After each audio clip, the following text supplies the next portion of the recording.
여러분, 인간의 미래를 결정하는 요소가 있다면 어떤 것이 있을까요?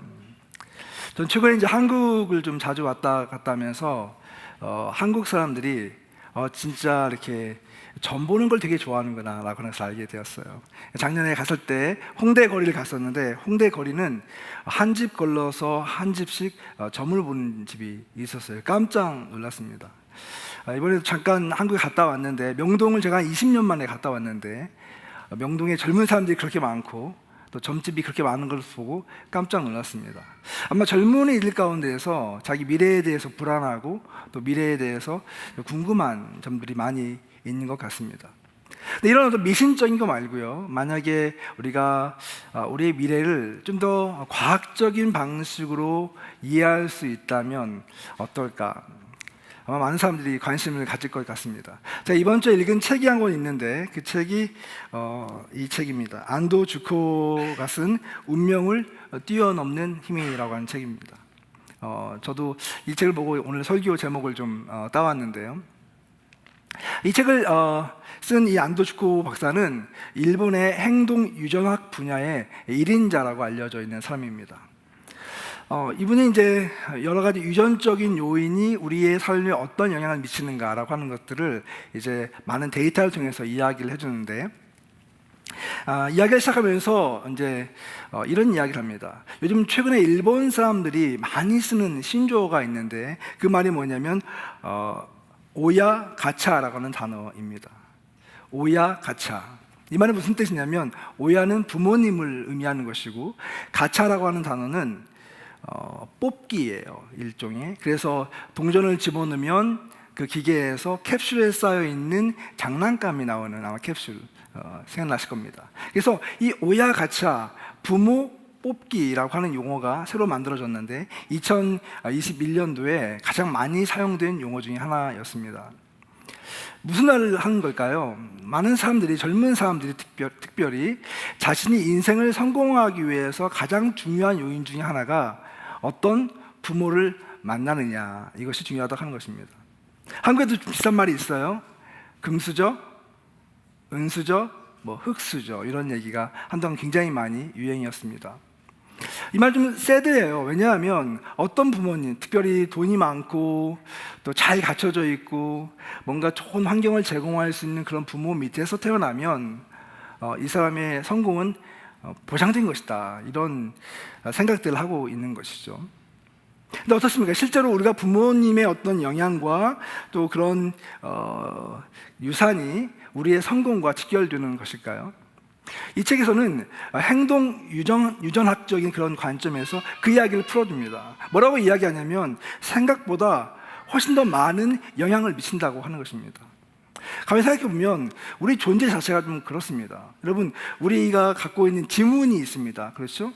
근데 태어날 때부터 이 지문은 사실 전 세계에 있는 어떤 사람과도 같지 않은 독특한 지문인데, 놀랍게도 부모의 지문과 90%가 일치합니다. 그러니까 굉장히 많은 유전적 요인이 있는 것이죠. 또 키나 몸무게 같은 경우도 사실 부모의 유전적 요인이 90% 정도 된다고 합니다. 제가 이 내용을 보면서 마음이 너무 아팠습니다. 눈치채셨군요. 예. 더 슬픈 건 뭐냐면, 우리 가족 사진을 찍으면 제가 제일 크다고 하는 것입니다. 그리고 물론 아들들은 저보다 더 큰데 저희 아들들에게도 너무 미안합니다. 유전적인 요인이 이렇게 큰 것이었구나. 그것뿐만이 아닙니다. 우리가 어떤 사회적인 문제를 유발할 수 있는 그런 성향도 부모들에게 많이 오고요. 50%, 60%가 되고요. 또 질병의 문제도 그렇고요. 지능도 그렇습니다. 지능도 한 50%에서 60% 정도가 부모의 영향을 받는다라고 해요. 그러니까 여러분들 혹시 아이들 야단칠 때 너 누구 닮아서 이 모양 이 꼴이야 라고 하는 이야기를 하면 자살골이 듣는 겁니다. 그런데 여러분, 이렇게 많은 부분에 있어서 부모의 영향을 받고 태어났는데, 이것이 한편으로 보면 너무 마음이 좀 아픈 게 뭐냐면요, 이 유전학자들이 이 어떤 유전적인 요인과 더불어서 환경적인 요인도 사실 중요하다고 이야기하긴 합니다. 한 50대 50은 된다고 하는 거예요. 근데 가만히 이 이야기를 읽다 보면 환경적인 요인보다 유전적인 요인이 훨씬 더 중요하다고 하는 것을 계속 강조합니다. 왜냐하면 이 환경적인 요인조차도요, 만약 어떤 사람이 너무나 좋은 우월한 유전자를 가지고 태어나잖아요.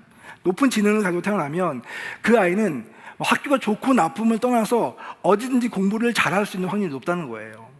그런데 어떤 평균이나 혹은 그 평균 이하의 아이들은 학교의 퀄리티나 아니면 환경에 많은 영향을 받는다고 하는 것이죠. 그러니까 좋은 유전자를 가지고 있는 사람들은 어떠한 상황에도 구애받지 않고 성공할 수 있는 가능성이 높다. 이 말을 조금 더 확대시켜 보면 부의 대물림으로 이어질 수 있는 것이죠. 어떤 사람이 좋은 유전자를 가지고 와서 태어나서 성공을 했습니다. 그리고 많은 돈을 벌었고 또 좋은 위치에 올라가게 되었습니다. 너무 좋은 환경을 구축해 놓았습니다. 그래서 자기 자녀를 태어나게 했는데 이 아이도 부모의 영향을 받아서 좋은 유전자를 가지고 태어났어요. 너무 환경이 좋은 거예요. 모든 것이 다 갖춰져 있는 상황이에요. 그러면 그 아이는 다른 아이들보다 훨씬 더 성공할 확률이 높겠죠. 그래서 어떻게 보면 부의 대물림이 계속 이어질 수 있는 그런 가능성이 되게 많겠구나. 사실 이 책에서는 그 이야기를 하지는 않습니다. 계속해서 뭐라고 이야기하냐면 유전적인 영향이 많지만 그럼에도 불구하고 우리가 성장하고 발전할 수 있다, 이런 이야기를 하고 있는데 저는 약간 삐딱해서 이야기를 들으면서 너무 마음이 좀 씁쓸한 거예요. 여러분, 이 부분에 대해서 성경은 뭐라고 이야기할까요? 성경에서도 어떤 유전적인 이야기를 하고 있는데 이 저자가 이야기한 것과는 굉장히 다른 방향에서 이야기를 합니다. 오늘 우리가 읽은 고린도 후서 5장 17절 말씀을 같이 한번 읽어보도록 하겠습니다. 시작. 그런즉 누구든지 그리스도 안에 있으면 새로운 피조물이라. 이전 것은 지나갔으니 보라 새 것이. 오늘 말씀을 보니까 그리스도 안에 있는 사람들을 가리켜서 새로운 피조물이다 이렇게 표현합니다. New creation. 우리가 하나님 안에서 예수를 믿게 되면 우리의 존재가 바뀌게 된다고 하는 거예요. 우리 안에 새로운 유전자가 형성이 되고 새로운 DNA가 형성된다고 하는 것입니다. 제가 사실 설교를 준비하면서 생물학적인 공부를 되게 많이 했습니다. 이해가 잘 안 가는 거예요. 유전자, DNA. 그걸 알기 위해서 몇 개의 영상을 보고 글을 읽었는데 너무 어렵더라고요. 그래서 제가 생물학을 공부하신 분들을 되게 존경하기로 했습니다. 근데 설명을 좀 해볼게요, 여러분. 이게 왜 굉장히 신비로운데요. 우리 인체는 수많은 세포로 구성이 되어 있습니다. 그렇죠? 그럼 몇 개의 세포가 있을까요, 우리 몸에요? 아침에 1부 때 물어보니까 많대요. 그 말이 맞습니다. 얼마나 많냐면 30조 개, 어떤 사람은 60조 개, 어떤 사람은 100개 조가 있대요, 우리 안에 세포가요. 근데 이 세포의 내용을 보게 되면 그 세포 가운데 중심에 핵이 있습니다. 그 핵이 있고 그 안에 염색체가 있고 염색체 안에 DNA가 있고요. 그 DNA 안에 이런 유전자들이 이렇게 같이 붙어 있는 형국입니다. 그림을 보시면 이해가 잘 갈지 모르겠지만 어쨌든 이런 추리로 되어 있는데요. 너무 신비로운 건 뭐냐면 이렇게 수십조 개의 세포가 우리 안에 있고 하루에도 정말 수많은 세포들이 형성이 되고 사멸되고 있는데 이 세포들이 가지고 있는 DNA가 같을까요? 틀릴까요? 어렵습니까? 놀랍게도 우리 몸에 있는 모든 세포의 DNA는 동일합니다. 수십억 개, 수십조의 DNA가 동일하다는 게 너무 제가 신기한 거예요. 그래서 여러분 보세요. 어떤 한 사람이 오래전에 죽었어도 수백 년이 지나도 그 안에서 DNA가 채취가 되면 그 사람이 누구인지를 발견하게 됩니다. DNA는 우리 생명의 어떤 지도와 같은 것이고 어떻게 보면 우리 본질과 같은 것이라고 이야기할 수가 있어요. 우리가 예수를 믿는다라고 하는 것은 뭐냐면 예수의 DNA가 우리 가운데 흐른다라고 하는 것입니다. 예수의 DNA가 우리 가운데 심겨져 있다라고 하는 거예요. 그러면 예수님께서 우리를 구원하시기 위해서 이 땅에 오셔서 십자가에 달려 죽으십니다. 성경은 그래서 뭐라고 이야기하냐면 피 흘림이 없으면 사함이 없다라고 이야기합니다. 예수님의 피 흘림을 통하여서 우리가 죄사함을 얻게 되는데요. 이 말씀을 요한복음 6장 54절은 이렇게 표현하고 있습니다. 같이 한번 읽어보도록 하죠. 시작. 내 살을 먹고 내 피를 마시는 자는 영생을 가졌고 마지막 날에 내가 그를 다시 살리리니. 여러분, 이 말씀을 보니까 내 살을 먹고 내 피를 마시는 자는 영생을 가진대요. 내 살을 먹고 내 피를 마시는 자. 마르틴 루터는 뭐라고 이야기했냐면, 창세기부터 시작해서 요한계시록까지의 성경을 쭉 짜게 되면 마지막에 예수의 피가 남는데요. 예수의 피가 생명이잖아요. 예수의 피가 DNA를 형성합니다. 그래서 우리가 매주 하는 이 성찬요, 우리가 지금 이 안에 크래커와 포도주가, 주스가 들어있는데, 사실 이 성찬이라고 하는 것은 예수님의 피와 살을 먹는 행위입니다. 그것을 기념하는 행위죠. 가톨릭은요, 수백 년 동안 무엇을 믿었냐면 화채설이라고 하는 것을 믿었습니다. 그들은 신부가 떡과 포도주를 향해서 축사하는 그 순간 이 떡과 포도주가 실제로 예수님의 살과 피로 변한다고 믿었습니다. 물론 우리 개신교는 그것을 믿지는 않습니다. 그러나 그 정신은 공유합니다. 우리가 예수님의 피와 살인 이 떡과 포도주를 먹을 때 영적으로 하나님의 임재하심이 우리 가운데 와서 우리 가운데 좌정하시고 예수님의 그 DNA가 우리 가운데 활성화된다고 하는 것을 우리는 믿음으로 고백하죠. 여러분, 만약에 예수 그리스도의 DNA가 우리 가운데 자리 잡고 있다라고 한다면, 그리고 그 DNA에 있는 예수의 유전자가 우리 가운데 있다고 한다면, 과연 우리는 어떻게 변화가 될까요? 아마 지금과는 같은 모습은 아닐 것입니다. 예수의 생명체가 우리 가운데 있고 예수의 DNA가 있고 예수의 유전자가 우리 가운데 활성화된다면 아마 우리는 예수님을 더 많이 알고 더 닮아가는 삶이 되겠죠. 예수님의 생각과 예수님의 가치관과 예수님의 어떤 그 열정과 예수님의 그 영성과 예수님의 그 모습을 닮아가는, 아니 너무 자연스럽게 닮아가는 그런 성도의 모습이 될 것이에요. 성경에서 이야기하는 예수의 제자의 모습이 될 것이 분명합니다. 예수를 믿는 사람들의 운명이라고 하는 것은 그런 측면에서 볼 때 세상 사람들이 경험하고 있는 또 예측하는 그런 운명과는 굉장히 다를 것입니다. 세상 사람들은 지금 말씀드린 것처럼 자기 신체 유전자, 어떤 지능의 유전자, 또 부모로부터 이어받은 어떤 우월한 유전자를 통해서 세상에 성공을 꿈꿀지 모르겠지만, 예수를 믿는 사람들은 예수의 DNA를 통해서 우리의 삶의 목적과 방향이 달라질 것이고 우리의 형성되는 그런 미래적인 모습도 세상 사람들과 다를 것이라고 하는 것입니다. 어떻게 보면 세상 사람들이 이야기하는 운명을 거슬려서 사는 사람들, 그것이 우리 그리스도인들의 모습이라는 생각이 듭니다. 빌립보서 3장 8절과 9절 말씀에 보면 사도 바울이 예수를 만난 이후에 자기의 삶을 이렇게 고백합니다. 우리 같이 한번 읽어보겠습니다. 시작. 내가 그를 위하여 모든 것을 잃어버리고 배설물로 여김은 그리스도를 얻고 그 안에서 발견되려 함이니. 여러분, 우리가 아는 것처럼 사도 바울은 굉장히 훌륭한 유전자를 가지고 태어난 사람이었습니다. 그는 당시에 가장 좋은 학벌에서 공부를 했고 또 젊은 나이에 이미 많은 성공을 거두었습니다. 바리새인이었고 종교적인 면이나 사회적인 면이나 여러 가지 면에서 승승장구할 수 있는 그런 배경을 다 가지고 있는 사람이었습니다. 모두가 부러워할 만한 사람이었어요. 그런데 여러분, 사도 바울이 예수를 만난 이후에 뭐라고 고백하냐면, 이전에 내가 가지고 있었던 모든 것들을 해로 여기고 나아가서 이 모든 것들을 배설물로 여긴다. 내가 그전에 중요하게 여겼던 것, 어쩌면 우리가 이 세상을 살아가면서 가장 중요하게 여기고 어쩌면 우리가 정말 간구하고 정말 내가 소유하고 싶은 그 모든 것들을 사도 바울은 뭐라고 이야기하냐면, 모든 것을 해로 여길 뿐만 아니라 모든 것을 배설물처럼 여긴다.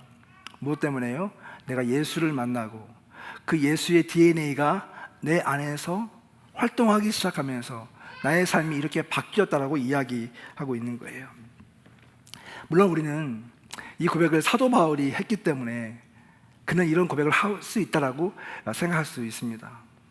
그런데 좀 더 냉정하게 이야기한다면 사도 바울을 사도 바울 되게 한 것은 자기의 의지와 능력이 아니에요. 그것은 예수의 DNA예요. 예수의 유전자. 그것이 그 안에 박히고 그것이 성장하고 자라가면서 사도 바울로 하여금 세상의 것이 아니라 하늘의 것을 추구하게 만들었다고 하는 것이죠. 그러면서 본다면 이런 고백은 사도 바울의 고백에서 끝나는 것이 아니라 오늘날 그리스도를 믿고 있는 모든 성도들에게 나타날 수 있는 동일한 고백이고, 어쩌면 그런 고백이 자연스럽다라고 이야기할 수 있을 것입니다. 그것이 옳다라고 하는 것이죠. 근데 문제는 뭐냐면 실제로 우리의 삶 가운데 그런 사도 바울 같은 그런 삶을 사는 사람들이 많이 보이지 않죠. 어쩌면 우리는 예수 그리스도를 믿고 따르면서 예수님에 대한 좀 다른 기대를 가지고 있습니다. 예수를 통해서 나의 삶이 완전히 바뀌고 예수님을 추구하는 그런 삶보다는 내가 이 세상에서 성공하기 위해서 나에게 필요한 어떤 자원들, 지지와 격려를 주님으로부터 받고 싶어 해요. 그래서 예수님께서 나를 좀 서포트하고 나를 좀 잘 이끌어 주셔서 세상에서 이야기하는 흔히 소위 말하는 성공이라고 하는 것을 나도 좀 이루고 싶은데 주님 그걸 좀 도와줄 수 있으십니까? 라고 생각하면서 신앙생활하는 경우가 되게 많다라고 하는 것이죠. 앨런 허시라고 하는 선교학자가 이런 책을 썼습니다. The Forgotten Ways, 교회의 잃어버린 길. 그것은 뭐냐면 원래 교회와 성도들과 교회 공동체에 하나님이 디자인하시고 꿈꾸시는 그런 모습이 있었는데 오늘날 교회 공동체는 그것을 잃어버렸다. 그래서 우리가 정말로 진정한 교회 공동체가 되고 진정한 성도가 되려면 The Forgotten Ways, 우리가 잃어버린 그 길을 다시 찾아서 주님이 원하시는 길로 회복되어줘야 한다. 예수의 DNA가 다시 액티베이트 될 수 있도록 해야 된다고 그런 이야기합니다. 저는 이 말씀을 준비하면서 과연 우리 가운데 예수의 DNA가 정말 꿈틀거리고 있는가라고 하는 질문을 하게 되었어요. 내 안에 예수의 DNA가 정말 꿈틀거리고 있는가? 우리 성도들 가운데 예수의 DNA가 정말 꿈틀거리고 있는가라고 하는 것을 질문했습니다. 그리고 어떻게 하면 그 DNA가 다시 활성화될 수 있을 것인가라고 하는 질문을 했습니다. 그때 저에게 주셨던 하나의 응답은 뭐였냐면 예수 그리스도의 메시지로 돌아가야 된다 하는 것이었습니다. 예수님께서 이 땅에 오셔서 우리에게 주셨던 그 원초적인 메시지를 들여다보면 우리가 어떻게 예수의 DNA를 가지고 살 수 있는지 그 실마리가 잘 나와 있어요. 그 말씀이 바로 마가복음 1장 15절 말씀인데 같이 한번 읽어보도록 하겠습니다. 시작. 이르시되 때가 찼고 하나님의 나라가 가까이 왔으니 회개하고 복음을 믿으라 하시더라. 여러분, 이 말씀은 예수님께서 이제 지상사역을 처음 시작하시면서 처음 선포하셨던 말씀입니다.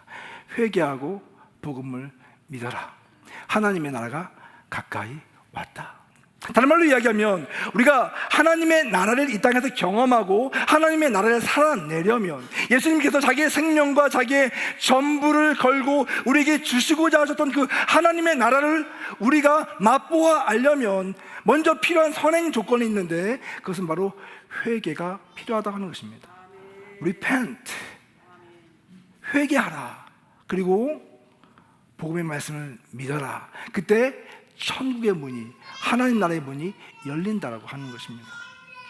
자, 그러면 여러분, 이 회개라고 하는 단어는 사실 많이 좋아하는 단어가 아니잖아요. 그러면서도 우리는 좀 신앙생활을 오래 했다면 이 회개에 굉장히 익숙합니다. 기도할 때 우리는 습관적으로 아마 하나님 사랑합니다 이 단어보다 하나님 죄송합니다 이 말을 더 많이 할 것 같아요. 근데 이 회개라고 하는 것은 무엇입니까? 많은 경우에 우리는 회개를 하면서 어떤 요식 행위처럼 할 때가 많이 있습니다.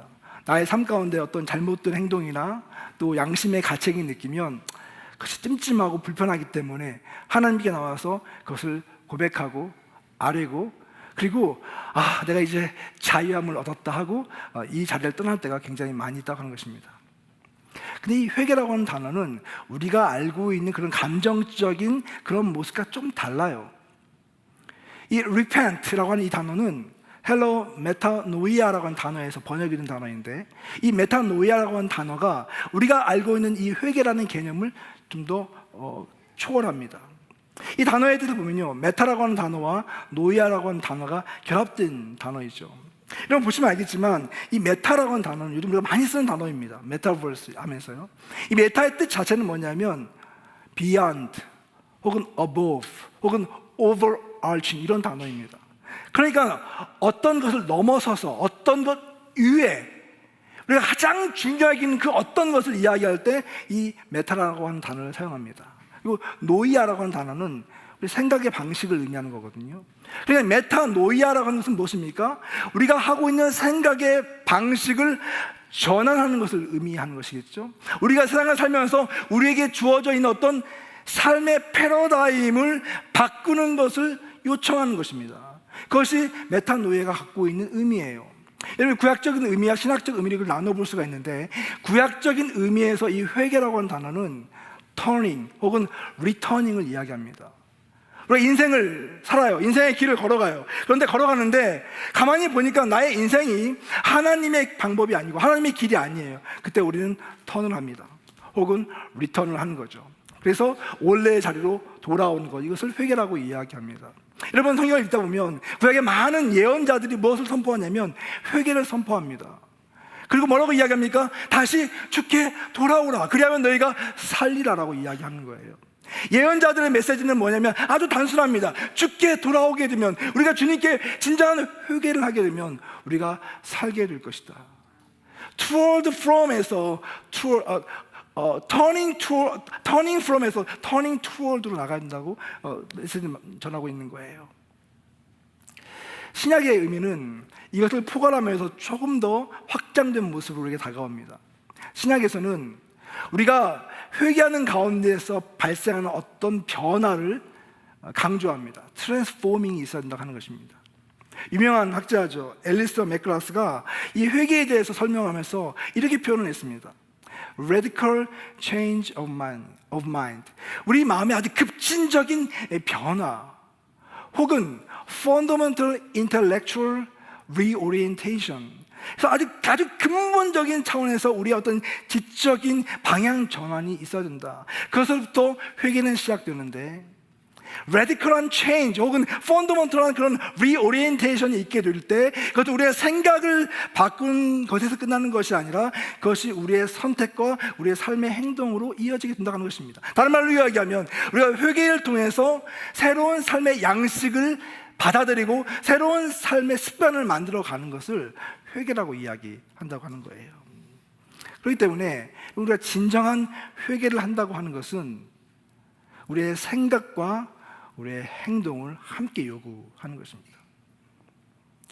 최근에 제 나이 또래에 있는 이런 중년의 남성들을 만나게 되면 가장 핫한 이슈가 뭐냐면 부부 관계에 대한 이야기입니다. 어떻게 하면 우리가 좋은 관계를 유지할 수 있을까? 좀 중년의 남성으로서 일단 받아들이기가 어려워요. 나이가 들어간다고 하는 게. 또 두 번째로는 뭐냐면 만나면 거의 비슷한 상황이 있다고 하는 것을 보면서 야, 이게 인생이 이런 거구나 라고 하는 인생의 지혜도 배웁니다. 근데 한 가지 남자로서 좀 섭섭한 거는 남자도 나이를 먹어가면서 변화한다고 하는 거예요. 중년이 되면 여성들도 갱년기가 오지만 남자들도 갱년기가 온대요. 변화들이 있습니다. 어떤 분이 그렇게 얘기하더라고요. 중년이 되잖아요. 그러면 언제부턴가 자기 사진기에 꽃사진이 많이 있대요. 지나가면서 꽃을 많이 찍는데요. 근데 조금 더 심각해지면 그 꽃을 보고 운대요. 더 심각한 사람은 꽃과 대화를 한대요. 감성적으로 남자들이 드라마 보면서 막 울고 하는 거 있잖아요. 근데 반면에 여성들은 어떻습니까? 갱년기가 되면 좀 더 감성적으로 묻어지기도 하고 조금 더 강해지기도 하고 남성 호르몬이 나타나게 되니까 이런 변화들이 있습니다. 그러니까 이 나이를 통과하면서 좋은 관계를 유지하고 행복하게 살아가는 게 굉장히 큰 도전적인 요소죠. 어느 날 저희 와이프가 저에게 이런 얘기를 해요. 여보, 한 가지 부탁이 있어. 그러는 거예요. 근데 그 부탁이 뭐냐면 저에게 사과할 때 좀 감동적으로 사과해달라는 거예요. 좀 진정성 있게 사과해달라고 하는 거예요. 저는 좀 억울했습니다. 왜냐하면 제가 좀 표현을 잘하는 스타일이거든요. 그래서 여보 미안해 이 말도 되게 잘하고, 여보 사랑해 이 말도 되게 자주 하는데 언제부턴가 와이프가 진정성이 느껴지지 않는다는 거예요. 그때 제가 꽃을 보고 싶었어요. 꽃을 보면 눈물이 날 것 같더라고요. 그 꼭또 대화를 하고 싶었어요. 제가 너무 답답하니까 와이프가 유튜브를 보고 공부를 좀 하라고 하는 거예요. 다른 건 공부 열심히 하면서 왜 그런 공부 안 하냐는 거죠. 그래서 제가 실제로 몇 가지 유튜브를 보니까 공통적으로 하는 말들이 있더라고요. 누구나 겪는 일들입니다. 남자분들이요. 괜찮습니다. 그런데 여성분들이 원하는 것은 뭐냐면 공감하는 것, 판단하는 게 아니라 공감하는 것, 그리고 진짜 자기의 마음을 담아서 표현하는 것. 근데 이게 어려워요. 저는 그런 생각을 해봤습니다. 인간관계 속에서도 우리가 누군가에게 어떤 것을 사과할 때 미안해, I'm sorry, 이것이 충분하지 않을 때가 많습니다. 그 사람의 진심이 담기고 그 사람의 진정성이 담겨질 때 사과는 받아들여지는 거예요. 우리가 하나님 앞에서 우리가 회개한다고 할 때 하나님 다 아시죠? I'm so sorry 이렇게 고백하는 것, 안 하는 것보다는 훨씬 낫겠죠. 그러나 하나님께서 우리에게 원하시는 것은 무엇일까요? 우리의 삶을 되돌아보고 또 우리가 주님으로부터 멀어졌던 이런 모든 행동들을 향해서 스스로 고민하고, 그리고 하나님 앞에서 정말로 그분이 원하시는 삶으로 나의 방향을 바꾸기 위해서 노력하는 이러한 몸부림이 있을 때 우리의 회개는 진정한 회개가 될 수 있다라고 하는 것입니다. 그렇기 때문에 예수의 DNA가 우리에게 꼭 필요한 거예요. 예수님과 함께 동행하고 예수님의 그 인자하심과 다스리심이 내 안에 있게 될 때 우리는 하나님과 진정한 소통을 할 수 있다고 생각이 듭니다. 오늘 설교 제목이 운명을 돌파하는 힘이라고 하는 제목입니다. 운명을 돌파하는 힘. 사실 우리는요, 모두 한계를 가지고 살아갑니다. 이 세상이 만만치가 않습니다. 그리고 살다 보면 정말 잘하고 싶은데, 정말 뭔가 이루고 싶은데 잘 안 돼요. 그리고 세월은 왜 이렇게 빠릅니까? 돌이켜보면 후회스러운 일들만 가득합니다. 그래서 우리는 더 갈망합니다. 뭔가 내 안에 새로운 에너지가 있고 내 새로운 어떤 힘이 있어서 이 모든 것을 돌파해내고 싶다, 뭔가 성공을 이루고 싶다고 하는 그런 열망이 우리 가운데 있어요. 근데 그 열망이 있으면 있을수록, 열망이 강하면 강할수록 좌절도 커요. 왜냐하면 세상이 너무 강하게 우리를 푸시하니까, 너무나 큰 저항이 우리를 가로막으니까, 너무나 많은 변수들이 우리 가운데 있으니까 뭔가를 이뤄내는 것이 너무 힘들어서 그 안에서 좌절하고 그 안에서 한계를 느낄 때가 너무 많이 있습니다. 그것이 우리의 모습이에요. 그래서 우리는 절망하죠. 그런데 여러분, 영적인 차원에서 우리 자신을 다시 한번 되돌아본다면 사실 우리는 이미 우리는 우리의 한계를 돌파한 사람들이에요. 왜 그렇습니까? 예수 그리스도께서 이 땅에 오셔서 십자가에 달려 죽으시면서 우리에게 새로운 존재로서 우리의 생명을 허락하셨을 뿐만 아니라 이 땅에서가 아니라 영원한 생명을 우리에게 허락해 주셨다는 사실입니다. 그것이 복음의 가장 본질적이고 기본적인 내용이잖아요. 이 땅에서의 삶이 전부가 아니라 이 땅 이후에 펼쳐질 영원한 세상 가운데서 우리에게 생명을 주신다, 그것을 너에게 보장해 주었다라고 주님 우리에게 말씀하고 계신데 우리는 그 자체로 만족하지 못할 때가 너무 많은 거예요. 하나님, 지금 내 앞에 있는 이 문제예요. 지금 이 상황이요. 지금 여기에서 좀 벗어나게 해주세요. 근데 여러분 아십니까? 우리가 예수 그리스도를 믿고 예수 그리스도의 그런 복음에 의해서 우리가 살아가게 된다면 그 하나님은 영원한 생명으로 우리를 인도할 뿐만 아니라 이 세상 속에서 살아가면서 부딪히는 수많은 문제와 도전과 그런 아픔과 고통 가운데서도 그분은 우리와 함께 하시는 분이라고 하는 것입니다. 이미 우리는 하나님의 사랑과 예수 그리스도의 사랑으로 구속된 존재라고 하는 것입니다. 이미 예수님과 함께 우리가 그 길을 나아가게 될 때 우리의 운명을 돌파하는 그런 축복을 받은 존재라고 주님은 우리에게 말씀하고 있는 거예요. 우리는 이것을 발견하고 누리면 된다고 주님 말씀하고 있는 것입니다. 최근에 SNS에 굉장히 많이 지금 화제가 되고 있는 내용 중에 하나가 팀 켈러 목사님의 소천 소식입니다. 아마 여러분 가운데는 팀 켈러 목사님 잘 아시는 분도 계실 거고 처음 들어본 분도 계시겠지만, 목회자라고 한다면 이 팀 켈러 목사님의 책이 아마 적어도 한두 권씩은 꼭 서재에 있을 것입니다. 저는 몇 년 전에 뉴욕에 가서 이 팀 켈러 목사님을 잠깐 뵐 일이 있었는데, 문자 그대로 진짜 잠깐 봤습니다. 지나가는 목사님을 보고 인사하고 이렇게 헤어졌는데, 그 순간 자체가 저에게 되게 영광스러운 순간이었어요. 그만큼 그분을 존경하는 사람이 많이 있습니다. 근데 이 팀 켈러 목사님이 많은 것을 이루셨어요. 근데 너무 안타깝게도 72살의 나이로 너무 일찍 하나님 품에 안기셨습니다. 지난 3년 동안은 암투병을 하면서 또 그런 고통을 통과하셨죠. 그래서 물었습니다. 하나님, 왜 이렇게 빨리 데려가셨어요? 할 일 되게 많으신데요. 그런데 여러분, 그런 그분의 투병 소식과 호스피스로 그분이 이제 이전이 되면서 한 내용이 SNS에 올라오게 되었는데, 그의 아들이 팀 켈러 목사님이 마지막 남긴 유언의 말 같은 것을 정리해서 올렸습니다. 그 내용은 이런 것이었습니다. 이제 죽음이 가까이 왔기 때문에 지난 3년 동안 자기의 투병 생활 동안 자기를 위해서 기도해준 모든 사람에게 너무 감사하고, 또 자기를 사랑해준 자기의 가족들에게 감사한다고 하는 내용이었습니다. 또 하나님이 나에게 허락하신 그 모든 시간으로 인해서 감사하다. But I'm ready to see Jesus. I can't wait to see Jesus. Take me, send me home. 이렇게 그는 마지막 이야기를 남긴 거예요. 제가 이 글을 묵상하고 읽으면서 마음에 전율이 왔습니다. 우리 인생을 살아가면서 참 많은 것을 남기고 싶고 성취하고 싶고, 그래서 많은 몸부림을 치잖아요.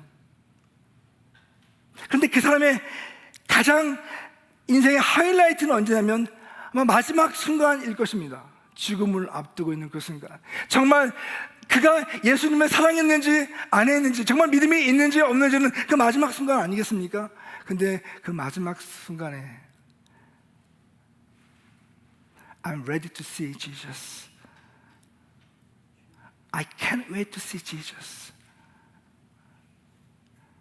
Send me home. 너무 놀라운 고백을 하신 거예요.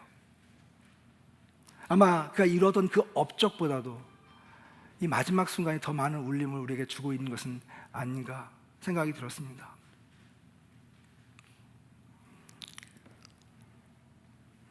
저는 이 책을 읽으면서 이 책에서 저자가 운명을 뛰어넘기 위해서 우리가 어떻게 해야 될 것인가라고 하는 몇 가지 팁을 주는 것을 발견했습니다. 그 중에 하나가 뭐냐면, 우리가 좋아하는 것을 찾고 그 좋아하는 것을 계속 실천해 보라고 하는 것이었습니다. 좋아한다고 하는 것은 뭐냐면 유전적인 요소가 우리에게 있다고 하는 것이고, 그 유전적인 요소를 자꾸 트라이하다 보면 그것이 디벨롭이 돼서 그것이 자기의 어떤 실력과 성장의 동력이 될 수 있다 하는 그런 논리였습니다. 아마 여러분들도 살면서 좋아하는 것들이 여러 가지가 있을 거예요. 근데 제가 최근에 내가 좋아하는 것이 무엇인가라고 하는 것을 다시 발견하게 되었습니다. 아까 목사님 말씀하신 것처럼 요즘 사역이 많고 여행이 많아서 정말 이렇게 앉아서 차분히 앉아서 공부할 시간이 거의 없었습니다. 누군가는 이야기합니다. 목사님 많이 여행 다니고 비행기 많이 타니까 마일리지 많이 적립해서 좋겠습니다. 예. 저희 와이프가 쓰고 있습니다, 마일리지. 예. 근데 여러 곳에 가서 말씀도 전하고 가르침도 하고 좋은 음식도 먹고 유명해지기도 하고, 이런 것들이 사람에게 참된 행복과 의미와 가치를 부여하는 것이 결코 아니라고 하는 것을 여러분 잘 아실 것입니다. 어떤 때는요, 너무 시간이 쪼달리고 피곤해서 기도할 시간도 없고 성경을 읽을 시간도 없을 때가 많이 있습니다. 죄송한 이야기지만 어떤 때에는 주님 아시지요 하고 강단에 올라갈 때도 있습니다. 그러고 나면 마음 가운데 불안함이 오고 또 두려움이 찾아옵니다. 그런데 이제 제가 어떤 글을 써야 돼서 이제 책을 읽고 공부를 하고 글을 쓰고, 근데 그렇게 짬을 내서 하고 있는데 엄청 몸은 피곤한데 갑자기 제 마음에 행복함이 막 몰려오는 거예요. 아, 내가 공부를 좋아하는구나. 아니야. 저 공부 안 좋아해요. 저 공부 안 좋아해요. 저 노는 거 좋아합니다. 영화 보는 거 좋아하고, 음악 듣는 거 좋아하고, 뭐 운동하는 거 좋아하고, 사람들 만나서 수다 떠는 거 좋아하고, 저 그런 거 좋아해요. 그런데 그 모든 것보다 앉아서 내 시간과 노력과 땀과 내 정성을 다해서 책을 읽고 글을 쓰고 이것을 통해서 또 가르치고 하는 이런 과정들이 너무 저에게 가치가 있고 중요하다고 하는 것이 느껴졌어요. 왜냐하면 비록 나는 피곤하지만, 내가 원하는 것은 아니지만 이것을 통해서 하나님의 나라를 위해서 쓰임받을 수 있다고 하는 그 자체가 저에게 너무나 큰 감동으로 다가오는 거예요. 이것을 놓치고 싶지 않다. 이것을 계속하고 싶다는 마음이 들었어요. 여러분, 우리가 인생을 살아가면서 성공적인 인생을 살길 원하고 많은 난관과 많은 그런 어려운 것을 통과하기를 원하는 우리의 마음을 왜 모르겠습니까? 우리의 운명을 돌파할 수 있는 힘이 어디에 있는 것일까요? 여러분, 그것은 여러분 개인의 능력과 여러분의 어떤 재능에 있는 것이 사실은 아니에요. 여러분 인생을 살아가면서 진짜 인생의 가치를 발견하고 정말 그 안에서 진정한 행복을 누리고 싶다면 여러분 안에 심겨져 있는 예수 그리스도의 DNA가 여러분을 살리게 하고 여러분을 이끌게 하십시오. 예수 그리스도의 DNA가 여러분 안에 있어서 예수 그리스도의 생명이 여러분에게 일어나고 예수 그리스도의 그 보혈의 능력이 여러분을 매일매일 새롭게 하고 예수 그리스도와 동행하는 그 시간이 세상에서 줄 수 없는 그 어떤 것보다 가치 있는 것이라고 하는 것을 경험하게 될 때 진짜 그 예수가 살아있을 뿐만 아니라 진짜 그 예수가 나의 삶에 함께 하시고 나의 삶을 이끌어 가시고 나의 삶을 변화시키고 나의 인격을 바꾸고 나의 감사를 바꾸고 나의 감동을 바꾸고 그것이 나 자신을 보게 하고 그것이 세상 사람들에게 흘러가는 사신 같은 그런 앰베서더 같은 그런 삶을 살게 될 때 우리의 인생은 진짜 가치 있는 우리의 운명을 돌파하는 그런 힘을 얻게 될 것입니다. 그런 축복이 여러분의 있기를 축원합니다.